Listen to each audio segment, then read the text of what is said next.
Private अस्पताल में इलाज करा सकते थे। वो कोई आम लोग नहीं थे। उसकी बातें सुनकर वो आंटी जोर से मजाकिया ढंग से हंस पड़ी। छोटा भाई ज्यादा तो छोटा आशिक लगता है। कमरे में फिर से हंसी की लहर दौड़ गई। सुहान जाओ इतनी शर्मिंदा और गुस्से में थी कि उसकी आंखें लाल हो गईं। जैसे ही वो उन्हें कोसने वाली थी, टोंगनिंग ने उसे एक तेज झटका दिया। टोंगनिंग ने मेरे सामने कदम बढ़ाकर कहा, टैंग शेन, तुम्हारी जलन की भी एक सीमा होती है, एमएचजू।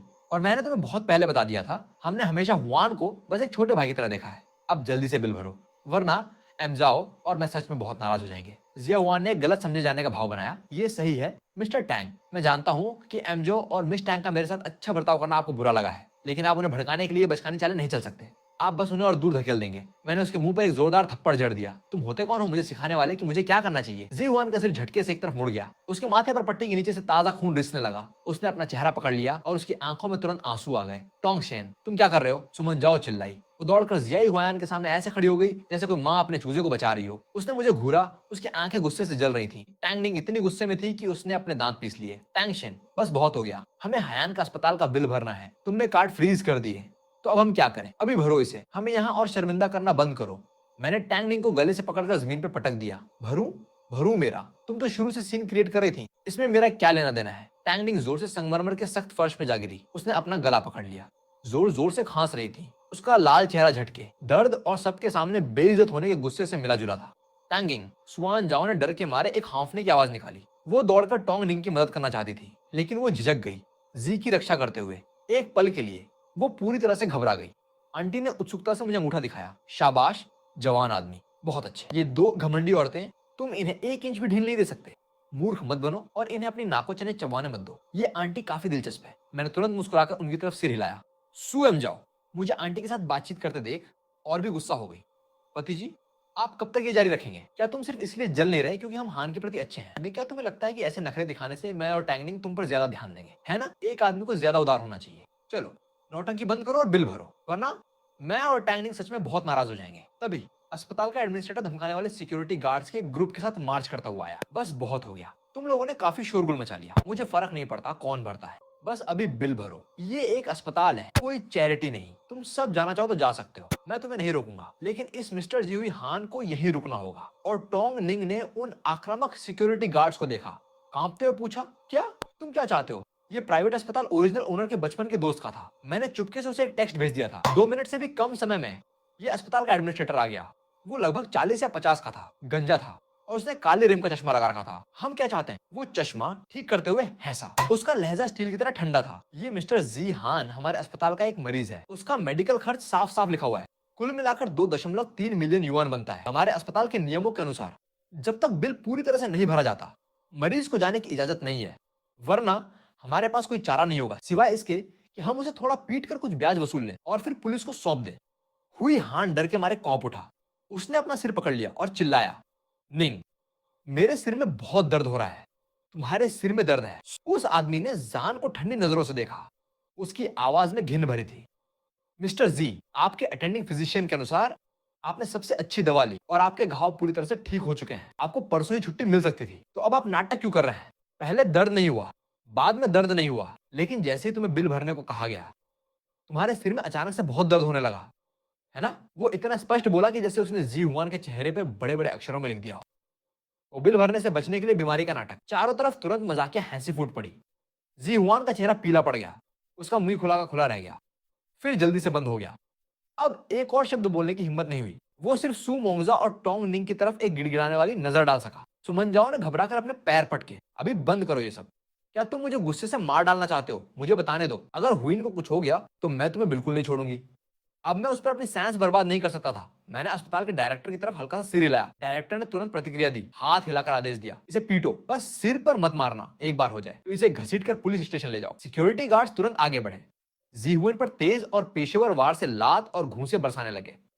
उन्होंने उसके नाजुक अंगों छोड़ दिया, लेकिन जिया हुएन पर पड़ने वाले भारी वार से लगातार धीमी, बीमार कर देने वाली आवाजें आ रही थी। मुझे मारना बंद करो, मदद करो। सिस्टर मनियाओ, सिस्टर टैंगनिंग, मुझे बचाओ, बहुत दर्द हो रहा है। जी हुएन जमीन पर सिकुड़ गया, अपना सिर पकड़े हुए। उसका शरीर जल्दी ही मिट्टी और खून से लथपथ हो गया। रुको तुम सब, अभी रुको। सुमन झाओ की आंखें गुस्से से फैल गईं। वो पागल औरत की तरह आगे बढ़ना चाहती थी, लेकिन गार्ड्स ने उसे पकड़ लिया। वो हिल नहीं पा रही थी। मैं भर दूंगी, मुझे 20 मिनट दो, मैं अभी देती हूँ, बस उसे मारना बंद करो। ये देखकर कि उन्हें काफी सबक सिखा दिया गया है, मैंने अब और देखने की जहमत नहीं उठाई और जाने के लिए मुड़ गया। मुझे अब भी उन्हें अपने पास रखकर धीरे धीरे निपटना था। बाद में सुमुजा और टिंगनिंग ने एक सेकंड हैंड खरीदार को बुलाया। उन्होंने अपने ऊपर पहने डिजाइनर बैग, साथ में उनकी कीमती घड़ियां और ज्वेलरी ली और सब कुछ बेहद सस्ते दामों पर बेच दिया। बड़ी मुश्किल से उन्होंने अस्पताल के बिल और अस्पताल से घर लौटने के लिए पैसे जुटाए। मैंने खास तौर पर अपने असिस्टेंट से तलाक का एग्रीमेंट यहाँ लाने को कहा था। मुझे पता था कि छुट्टी मिलने के बाद वो जरूर वापस आएंगे। जब मैं खाना खा रहा था तो वो तीनों निश्चित रूप से मेरे टोंग परिवार के विला में आ पहुंचे। सुमन जाओ मुझे डाइनिंग टेबल पर अकेला खाता देख तुरंत आग बबूला हो गई। अरे, तुम अकेले खाना कैसे शुरू कर सकते हो? क्या मैंने तुम्हें टेक्स्ट मैसेज नहीं भेजा था? हम हुआन को डिनर के लिए घर ला रहे थे। ये तो पहले ही काफी बुरा है कि तुमने हुआन का अस्पताल का बिल नहीं भरा, लेकिन अब तो तुमने हमारे लिए खाना तक तैयार नहीं करवाया। तुम इतने क्रूर कैसे हो सकते हो? टैंग निंग भी इतनी गुस्से में थी कि उसकी छाती जोर जोर से फूल रही थी। उसकी उंगली कांप रही थी जब उसने मेरी तरफ इशारा किया। टैंग चेन, तुम कब तक ऐसे नखरे करते रहोगे? क्या तुम हुआन की तरह थोड़े समझदार नहीं बन सकते? हुआन सबसे पीछे चल रहा था। उसका सिर डर और दब्बूपन से झुका हुआ था। उसका माथा खून से लथपथ पट्टी में लिपटा हुआ था। उसकी चाल अजीब थी। उसका दाहिना हाथ बेहोशी से उसकी पसलियों को पकड़े हुए था। सिस्टर माँ याओ, सिस्टर टोंग निंग, प्लीज अब और गुस्सा मत होइए, ये सब मेरी गलती है, शायद मुझे बस चले जाना चाहिए, जी हुआन ने कहा और बाहर निकलने के लिए अपना पैर उठाया। सुमन झाओ और टैंग निंग ने तुरंत उसे पकड़ लिया। एक ने एक तरफ, दूसरी ने दूसरी तरफ। हुआन, तुम अभी भी एक मरीज हो। अगर तुम वहां अकेले वापस गए तो तुम्हारी देखभाल कौन करेगा? इसके अलावा इस घर में बहुत सारे खाली कमरे हैं, तो बस अपने को यहाँ घर जैसा समझो। ये मेरा भी घर है, तुम जितना चाहो रुक सकते हो। जी हुई हान ने अनिच्छा का नाटक किया, लेकिन चुपके से मुझे एक विजयी नजर दी। मनियाओ, मुझे नहीं लगता ये अच्छा विचार है। टोंगिंग ने तरस खाते हुए उसे सहारा दिया। ओह प्लीज, इसमें बुरा क्या है? तुम जो किराए का घटिया अपार्टमेंट लिए हो उसकी हालत इतनी खराब है, भला तुम वहां रह कैसे सकते हो? हमारे यहाँ नौकरानियां हैं और मंजाओ और मैं, हम यहाँ हैं तुम्हारी देखभाल करने के लिए, बस आराम करो और यहीं रहो। उसने अपना सिर घुमाकर आंटी वोंग को देखा और घमंड से आदेश दिया, आंटी वोंग, तुम वहां खड़ी क्या देख रही हो? जल्दी से जाकर खाना बनाओ। हुआन अभी अभी अस्पताल से निकला है, इसलिए हम कुछ ज्यादा मसालेदार नहीं खा सकते। ध्यान रखना कि कुछ हल्का बनाना। और घर की नौकरानियों, बटलर और अंगरक्षकों को मैंने पहले ही निर्देश दे रखे थे। आंटी वोंग ने उसे पूरी तरह से इग्नोर कर दिया। टोंगनिंग की तरफ आंख उठाकर देखा तक नहीं। उसके चेहरे पर एक हल्की, लगभग अदृश्य अवमानना की झलक दिखी। टोंगनिंग आंटी वोंग के इस खारिज करने वाले रवैये से अवाक रह गई। एक पल बाद गुस्से की एक लहर उसके सिर चढ़ गई। आंटी वोंग, क्या तुम बहरी हो? क्या तुमने सुना नहीं मैंने क्या कहा? मैंने तुमसे खाना बनाने को कहा था। सुमन जियाओ ने भी नाराजगी से अपनी भौहें सिकोड़ ली आंटी वोंग को घूरते हुए। फिर उसने मेरे पीछे खड़े लोगों पर नजर डाली। 4 अंगरक्षक बिना किसी भाव के चेहरे पर। उसका दिल एक धड़कन चुक गया। एक बुरा एहसास रेंगने लगा। आखिरकार मैंने अपना खाना खत्म किया। मैंने अपनी चॉपस्टिक्स नीचे रखी और नैपकिन से अपने हाथ पहुंचे। फिर मैंने चिल्लाकर कहा, बटलर फू, इन तीनों को मेरे लिए पकड़ो। बटलर फू की आंखों में दबी दबी उत्तेजना की एक चमक अचानक जग गई। हाँ, युवा मालिक, जल्दी करो और जैसा युवा मालिक ने आदेश दिया है वैसा करो। इन्हें पकड़ लो। अगर इन्होंने विरोध करने की हिम्मत की तो मैं इनकी टोंगे तोड़ दूंगा। उनकी बात खत्म होने से पहले ही 4 अंगरक्षक तुरंत हरकत में आ गए। उन्होंने सुमंजा और बाकी दोनों को संघर्ष करने का कोई मौका नहीं दिया। सुमंजा और टोंग नाइन को चीखने का भी समय नहीं मिला। इससे पहले ही उन्हें मजबूती से पकड़ लिया गया। एक और अंगरक्षक ने जोर से किक मारी सीधे जी हुआन के घुटनों के पीछे। जी हुआन ने एक दर्दनाक चीख निकाली। धम्म से वो अपने घुटनों पर गिर गया। उसके घुटनों की चपनी फर्श पर जोर से टकराई। वो दर्द से करा उठा। दोनों हाथ उसकी पीठ के पीछे कसकर बांध दिए गए। टैंग चेन, तुम हैवान हो, मैं तुम्हारी बहन हूं, तुम मेरे साथ ऐसा कैसे कर सकते हो? टोंग निंग ने भी आजाद होने के लिए बुरी तरह संघर्ष किया, लेकिन एहसास हुआ कि यह पूरी तरह से बेकार था। तुम क्या कर रहे हो? मुझे जाने दो। टोंग चेन, क्या तुम पागल हो? तुम्हारी हिम्मत कैसे हुई उन्हें मुझे छूने देने की? सुमन जाओ आखिरकार हकीकत में लौटी, बुरी तरह छटपटाते हुए और चिल्लाते हुए। टैंग चेन, तुमने काफी सीन कर लिया। तुम्हारी हिम्मत कैसे हुई मेरे साथ ऐसा करने की? चलो तलाक लेते हैं। मैं जोर से हंस पड़ा। उम्मीद नहीं थी कि वो तलाक की बात सबसे पहले उठाएगी। दिलचस्प है। मैंने अंगरक्षकों को इशारा किया कि उसे जाने दें, फिर तलाक का एग्रीमेंट उसके सामने फेंक दिया। ठीक है, क्या तुम तलाक नहीं चाहती थी? मैं तुम्हारी इच्छा पूरी करूंगा। सुमा की बाहें छूट गईं। वो अपना संतुलन वापस पाने से पहले एक पल के लिए लड़खड़ाई। उसने अचानक तलाक का एग्रीमेंट उठाया। मेरी तरफ देखते हुए उसकी आंखें विश्वास से भर गईं। तुम, टोंग चेन, इसका क्या मतलब है? मैंने मुस्कुराकर उसे ऊपर से नीचे देखा। क्या तुम वो नहीं थी जिसने कहा था कि तुम तलाक चाहती हो? अगर तुम्हें हिम्मत है तो साइन करो। सुमन जाओ को अचानक जैसे कुछ समझ में आ गया। वो अजीब ढंग से हंस पड़ी। बिना कुछ लिए चली जाओ। वो हंसी और ज्यादा ढीठ होती गई। टैंग चेन, चूंकि हाई स्कूल से तुमने हमेशा मेरी हर बात मानी है, पूरे हाई सिटी में कौन नहीं जानता कि तुम सुएंजो के पिछलग्गू कुत्ते के अलावा कुछ नहीं हो। तुम सोचते हो मुझे तलाक की धमकी देकर डराओगे। मुझे बताने दो हार्ड टू गेट खेलने की ये छोटी सी ट्रिक मैंने बहुत पहले ही भांप ली थी। सोचना भी मत कि मैं इस जाल में फंसूंगी। अगर तुम अभी घुटनों पर बैठकर हमसे माफी मांगते हो तो शायद मैं इस पर साइन न करने पर विचार करूं, वरना अगर मैंने सच में इस एग्रीमेंट पर साइन कर दिया तो बाद में भले ही तुम अपने घुटनों पर बैठकर मुझसे भीख मांगो, मैं कभी वापस नहीं आऊंगी। टैंग निंग ने तुरंत किनारे से सुर मिलाया, ये सही है, जब वो समय आएगा तो भले ही तुम घुटनों पर बैठकर हमसे भीख मांगो, बहुत देर हो चुकी होगी। उनकी बातें सुनकर मैं चकित रह गया। ये तो बेशर्म सन के लोगों की पूरी टोली है। मेरे पास असल में उसके गबन करने के सबूत थे। जायन के जन्मदिन के लिए करोड़ों की लग्जरी घड़ी खरीदने के लिए खर्च, और मैं उनका इस्तेमाल उन्हें झुकाने के लिए करने वाला था। क्या मैंने जरूरत से ज्यादा सोच लिया? अब उन्हें जेल भेजने की कोई जल्दी नहीं है, वरना ये उन्हें बहुत आसानी से छोड़ने जैसा होगा। मैंने उसे एक मजाक की हंसी के साथ देखा। फिर साइन करो। इतना बकवास क्यों कर रही हो? सू मनियाओ का चेहरा गुस्से से सफेद पड़ गया। ठीक है, बहुत अच्छे, चलो देखते हैं कितनी देर तक सख्त बने रहते हो। सुआन जाओ ने एक पेन उठाया और निर्णायक रूप से एग्रीमेंट पर अपना नाम साइन कर दिया। मैंने साइन किया और तलाक का एग्रीमेंट लिया और हंसी फूटने को आई। मैंने शी हुआयान की कलाई पर बंधी घड़ी की तरफ इशारा किया और जोर से बटलर को आदेश दिया, उस घड़ी को उसके हाथ से उतारो, इन तीनों को बाहर फेंक दो। अब से इन्हें टोंग परिवार के दरवाजे के पास भी फटकने की इजाजत नहीं है, आधा कदम भी नहीं। बटलर फ्यू ने झट से झुककर कहा, हाँ युवा मालिक, इन तीन आंखों को लो और बाहर फेंक दो, घड़ी उतार लो, इस साफ सुथरा करो। जी सर, अंगरक्षकों ने एक साथ जवाब दिया। उनकी हरकतें पहले से भी ज्यादा कठोर थीं। जिस अंगरक्षक ने अभी अभी जाय हुआयान को किक मारी थी, उसने जाहुआन की कलाई पकड़ ली। जाय हुआयान के घबराए हुए नहीं के रोने के बीच उसने कोई दया नहीं दिखाई। जबरदस्ती वो लग्जरी घड़ी उसकी कलाई से खींच ली। ये हरकत बेहद क्रूर थी। घड़ी के स्ट्रैप ने सी हुआयान की कलाई की त्वचा खरोंच दी, जिससे गहरे खूनी निशान पड़ गए। मेरी घड़ी वो सिस्टर मनियाओ का तोहफा था। सी हुएन इतना दुखी था कि जैसे दर्द भूल गया, उसे वापस छीनने के लिए हाथ बढ़ाया। अंगरक्षक ने आराम से वो घड़ी बटलर फू की तरफ उछाल दी। फिर जैसे एक छोटा चूजा उठाते हैं, शी हुएने को कॉलर से पकड़ा और सीधे बाहर खींच लिया। नहीं, तुम ऐसा नहीं कर सकते। तुम्हें क्या हक है वो घड़ी लेने का जो मैंने हुआन को दी थी? मैंने वो अपने पैसे से खरीदी थी। सुमन जया जिया हुआन की घड़ी जब्त होते देख पागल औरत की तरह छटपटाई, लेकिन बदकिस्मती से वो बेकार था। मुझे जाने दो टंगुचिन, तुम्हारी हिम्मत कैसे हुई? मेरे बैग, मेरे डिजाइनर कपड़े, मेरी ज्वेलरी सब ऊपर है, तुम मुझे बाहर नहीं निकाल सकते। टोंग निंग आखिरकार घबरा गई, उसकी आवाज फट गई। तुम्हें मालूम होना चाहिए कि उन सब ज्वेलरी, कपड़ों और बैगों की कीमत 10 मिलियन युआन से ऊपर है। टैंग चेन, तुम पागल हो, तुम हमें बाहर कैसे निकाल सकते हो? ये मेरा भी घर है, मैं यहाँ 10 सालों से ज्यादा से रह रही हूँ। मैंने ठंडी हंसी निकाली। तुम्हारा घर, तुम्हारे सामान में एक भी चीज ऐसी है जो मेरे पैसों से नहीं खरीदी गई? तुम लोग मेरे टोंग परिवार पर पलने वाले परजीवियों के अलावा कुछ नहीं हो, फिर भी तुम अपने आप को इस घर का मालिक समझती हो। मैंने हाथ हिलाकर बटलर को इन्हें बाहर फेंकने का इशारा किया। अगली बार अगर इन्होंने टाइम फैमिली एस्टेट के पास भी आने की हिम्मत की तो इनकी पिटाई कर देना। हर बार जब भी इन्हें देखो, इतने सारे बकवास काफी हैं। अंगरक्षकों ने जैसे कूड़ा बाहर फेंक रहे हो। तीनों को सीधे दरवाजे से बाहर खींच लिया। सुमन जियाओ ने अपनी ऊंची एड़ी में टखना मरोड़ लिया, चेहरे के बल गिरते गिरते बची। किस्मत से टैंग निंग ने उसे मुश्किल से पकड़ लिया।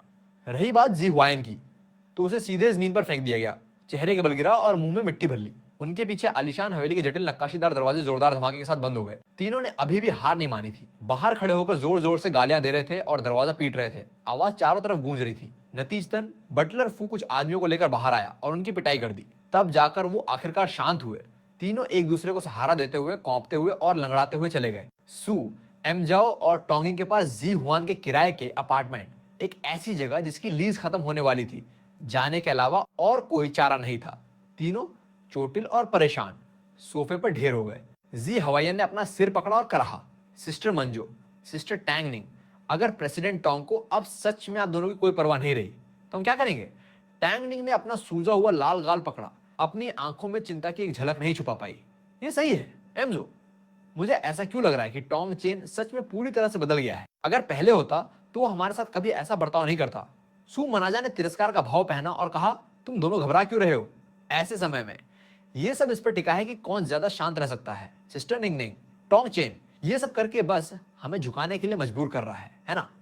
अगर हम इस बार सच में उसकी बात मान गए तो क्या हमें कल से वो लट्टू की तरह अपने इशारों पर नहीं नचाएगा? चिंता मत करो, हम बस चुपचाप यहाँ रहेंगे और इंतजार करेंगे। एक हफ्ते से भी कम समय में वो जरूर अपने घुटनों पर आकर हमसे वापस आने की भीख मांगेगा। सुमंजा की बातें सुनकर उन दोनों ने आखिरकार थोड़ी राहत महसूस की। अगली अवधि के लिए सुमन जियाओ और टैंग निंग बेडरूम में सोई, जबकि जायन लिविंग रूम के सोफे पर सोया। जी हुआन राशन लेने बाजार गया, खाना बनाया और सफाई की, बिल्कुल एक नौकर की तरह काम करते हुए इन दो दीवारों के आगे आधे महीने से ज्यादा समय तक हाथ बांधे खड़ा रहा। नतीजतन लीज खत्म हो गई और तीनों को मकान मालिक ने बुरी तरह से बाहर निकाल दिया। ठीक उसी वक्त कसिनो के कर्ज वसूलने वालों ने उनका पता लगा लिया। बिना कुछ कहे उन्होंने जी हुआयान की एक और पिटाई कर दी। ग्रुप का लीडर, एक गंजा आदमी, जाने से पहले उस पर थूकना नहीं भूला। मैं तुम्हें एक और हफ्ता देता हूं। अगर तुमने अब तक हमारे 1 मिलियन युआन वापस नहीं लौटाए तो मैं इन 2 औरतों को पेमेंट के तौर पर ले जाऊंगा। सु एमजाओ और टंगिंग इन खूंखार गुंडों से इतना डर गई कि उनकी हवा पानी बंद हो गई। उनके जाने के बाद ही दोनों ने डरते डरते जी हुआन को उठने में मदद की। हुआन, क्या तुम सच में उनके 10 लाख रुपए देनदार हो? सुमन झाओ की आवाज कौंप गई। उसने जी हुआन को गौर से देखा। उम्मीद कर रही थी कि वो इनकार करेगा। हुआन ने अपना चेहरा पकड़ा। उसकी आंखें हट गईं। हकलाते हुए बोला, मैं उनके द्वारा सेट कर दिया गया था। मांगाओ, टोंगनिंग, तुम दोनों को मुझे बचाना होगा, वरना वो सच में। उसने अपनी बात पूरी नहीं की, लेकिन इशारा बिल्कुल साफ था। टोंगनिंग लड़खड़ा गई, लगभग गिर गई। 1 मिलियन युआन अतीत में उनके लिए ये बस जेब खर्च था, लेकिन अब वो खाना जुटाने के लिए भी संघर्ष कर रहे थे। पहले के वो करीबी दोस्त पता नहीं कहां गायब हो गए। उन्होंने टोंग परिवार से बाहर निकाले जाने की खबर सुनी, लेकिन अब वो किसी टेक्स्ट का जवाब तो दूर, पैसे उधार देना तो छोड़ ही दीजिए। तुम्हें बचाएं? हम तुम्हें किस चीज से बचाएं? टैंगनिंग आखिरकार फट पड़ी। पिछले कुछ समय के सारे दबे दबे दुख, घबराहट और हकीकत से मुंह की खाने का दर्दनाक अपमान इसी पल एक आउटलेट ढूंढ पाया। जाहयान, पहले जब तुम्हारी माँ गंभीर रूप से बीमार थी और मैंने तुम्हें 2 मिलियन युआन से ज्यादा ट्रांसफर किए थे, क्या तुमने वो सब जुए में उड़ा दिया? जी हुयान का सिर और भी नीचे झुक गया। लंबे समय तक एक शब्द भी बोलने में असमर्थ रहा। इस मोड़ पर टोंगनिंग और सुमन जियाओ को समझने के लिए और क्या बचा था? टोंगनिंग खुद को रोक नहीं पाई और उसने जी हुआयान के चेहरे पर एक जोरदार थप्पड़ जड़ दिया। उसने उसे दोनों हाथों से पकड़ लिया, उसके कपड़े फाड़ डाले। सब तुम्हारी गलती है, कमीने, तुम ठग। अगर तुम नहीं होते तो हम इस हालत में कैसे पहुंचते? मेरा पद, मेरा ब्लैक कार्ड, मेरे डिजाइनर बैग, ये पागलपन है, सब चला गया। सियोन, तुमने हमें बर्बाद कर दिया। सु मानो ने अपने सामने के नजारे को देखा। उसका दिमाग पूरी तरह से खाली था। जी हुआयान का चेहरा खूंखार हो गया। अब और खुद को रोक पाने में असमर्थ, वो पूरी तरह से पागल हो गया। उसने अपना हाथ घुमाया और उसे जोर से वापस थप्पड़ मारा। टोंगनिंग के चेहरे पर एक जोरदार वार किया। फिर वो सु मनियाओं पर झपट पड़ा। धिक्कार है, तुम दोनों को लगता है तुम कुछ खास हो। मैंने बस थोड़ा विक्टिम का नाटक किया, खुद को पीटा और खुद को सीढ़ियों से नीचे फेंक दिया ताकि प्रेसिडेंट टोंग को फंसा सकूं। और तुम 2 बेवकूफ सुअरों ने सच में यकीन कर लिया। तुमने अपने ही भाई पर, अपने ही पति पर यकीन नहीं किया, लेकिन मेरे जैसे बाहरी पर यकीन करना चुना। अगर पैसे नहीं होते तो तुम्हें लगता है मैं तुम्हारी खुशामद करने अपनी शक्ल दिखाने की जहमत उठाता? पूरे दिन तुम जैसे 2 बेवकूफों के इर्द गिर्द घूमता। क्या तुम नहीं जानती तुम्हारी खुद की असली औकात क्या है? एक गोद ली हुई बेटी है, दूसरी बेहद गरीब बैकग्राउंड से है, फिर भी तुम हर दिन मेरे सामने उच्च वर्ग की महिलाओं की तरह एकड़ दिखाती थी। और तुम्हारी हिम्मत थी कहने की कि 1 हफ्ते से भी कम समय में प्रेसिडेंट टैंग अपने घुटनों पर आकर तुम्हें वापस आने की भीख मांगेंगे। तुम 2 बेशर्म कमीनियां। तुम परजीवियों का झुंड उसका खाना खा रहा था, उसके ड्रिंक्स पी रहा था, उसके घर में रह रहा था और उसकी कंपनी में बिल्कुल बेकार काम कर रहा था, और फिर भी हर साल 10 लाख युआन की सैलरी ले रहा था। और तुमने फिर भी हिम्मत की सबसे बड़े युवा मास्टर को नीची नजर से देखने की। तुम सच में बहुत एहसान फरामोश हो, पीठ में छुरा घोंपने वाली बदमाश हो। मैं तुम दोनों से तंग आ गया हूँ। प्रेसिडेंट टैंग ने तुम दोनों बेवकूफों को बहुत पहले छोड़ दिया। तुम अब भी सच्चाई साफ नहीं देख पा रही। क्या तुम अभी भी दिन में सपने देख रही हो? तुम्हारे पास बचने का बस एक ही रास्ता है, और वो है वापस जाना, अपने घुटनों पर बैठना और प्रेसिडेंट टोंग से माफी मांगना। टोंग चिन से भीख मांगो कि वो फिर से तुम्हारे इस्तेमाल के लिए मूर्ख बना रहे। जी हुआन ने उन दोनों को फिर से जोर से किक मारी। उसकी आंखें और भी ज्यादा दुष्ट होती जा रही थी। मुझे बताने दो, कसिनो ने मुझे पहले पैसे इसी एकमात्र कारण से उधार दिए थे, क्योंकि उन्होंने मेरे साथ तुम दोनों की तस्वीरें देखी थी। वो जानते थे कि तुम टोंग ग्रुप की वाइस प्रेसिडेंट हो, इसलिए वो लोन के लिए राजी हो गए। जल्दी करो और अभी मेरे लिए 10 लाख युआन लाओ, वरना देर सबेर मैं तुम दोनों को मार डालूंगा। तुम बेकार